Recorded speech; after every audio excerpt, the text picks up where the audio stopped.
Hello, my name is Reginald Bass. I'm going to respond to the four questions from our book.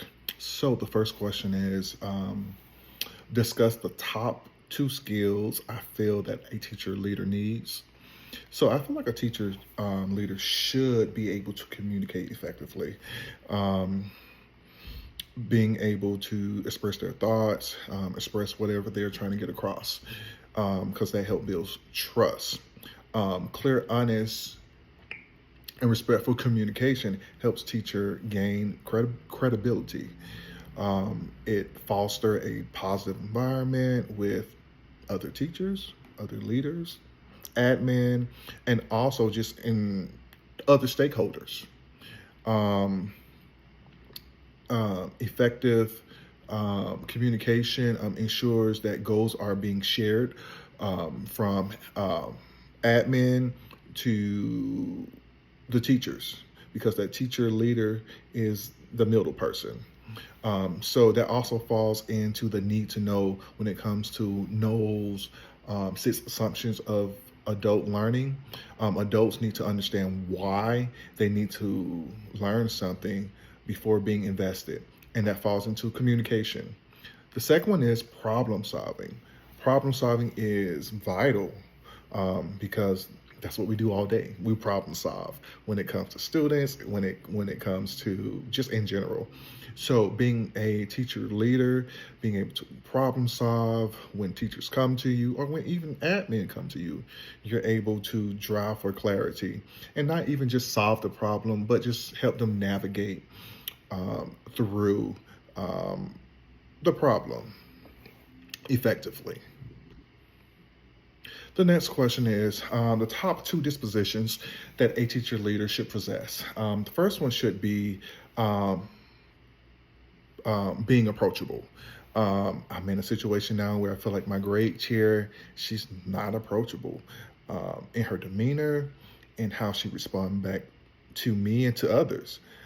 So I feel like that's very important. You should present yourself in a way that people can approach you, especially the people who look up to you and you are their mentor. So that's very important, being approachable. Next, I would have to say patience. Being a leader, you must have patience with um, your mentees. Patience is very important. Um, a part of being approachable is being patient with the person when you're talking to the person. Also, that's a part of communication and problem solving. Patience, having patience. The third question in chapter 2, page 30 to 31, the top two ways to reward teacher leaders and tell why.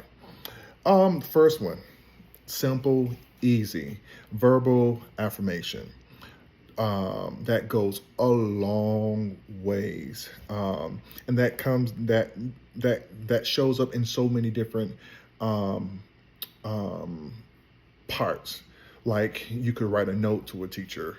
You can tell the teacher, "Hey, you did a good job," or you can do an email. Um, or pull that teacher aside and talk to the teacher, say, you did an awesome job. So just giving that teacher verbal feedback on a consistent basis. Um, it helps motivate the teacher. And with that being said, that falls into motivation. One of the six assumptions of adult learners. So once you build that motivation inside that teacher, um, that internal, um, that's an internal factor. So it helps that teacher have more confidence and be a stronger teacher. Um, so another reward for teacher leaders would be, I'll have to say, a personal day or a work day at home. Leaders work 24/7. I was telling a friend of mine, as a teacher, we work at least 8 to 12 hours a day physically.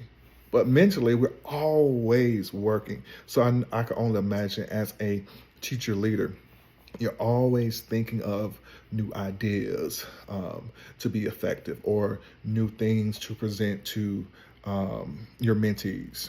So that takes time, that takes talent, and that takes energy. So, giving that teacher leader a day off, a half a day off, uh, um, or just watch their class for 2 periods, or buy them lunch. I don't know, but I feel like that personal day would send a message across to that teacher leader that, hey, we value you. The last question. Teacher leaders and principals, how important is their relationship? Their relationship are very important. Um, the principal and the teacher leader. The teacher leader is an extension of admin. So that line of communication needs to be really clear, because the principal and the teacher leader, their vision are the same. Their goal is the same.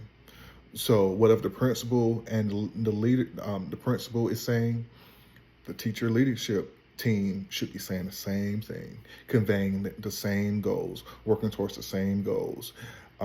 Whether it's improving instruction or the culture of the school or student achievement, they should be saying the same thing. So that's why that line of communication, which builds a relationship, should be very important. Also, principal who trust and support teacher leaders, help them grow professionally. It gives that teacher leadership, not teacher leadership, but that teacher leader confidence to be able to lead their mentees and whoever they're in charge of. So that relationship is very important. Um,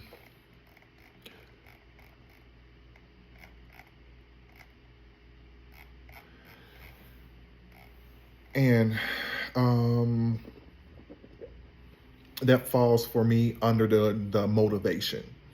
Um, Admin motivates the teacher leaders to be better.